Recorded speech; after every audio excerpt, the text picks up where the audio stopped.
But as for me and my house, we will serve the Lord. परंतु मी आणि माझे घराणे यहोवाची सेवा करू.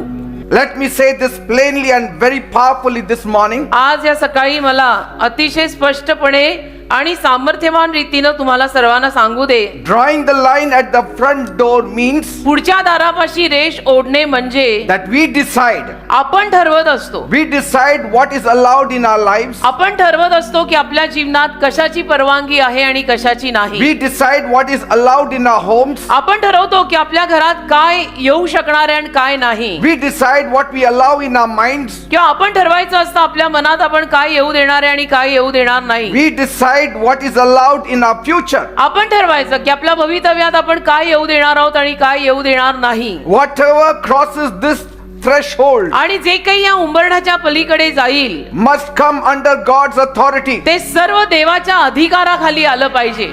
That is the meaning of as for me and my house we will serve the Lord. हा अर्थ होतो या वाक्याचा की मी आणि माझे घराणे देवाची सेवा करणार.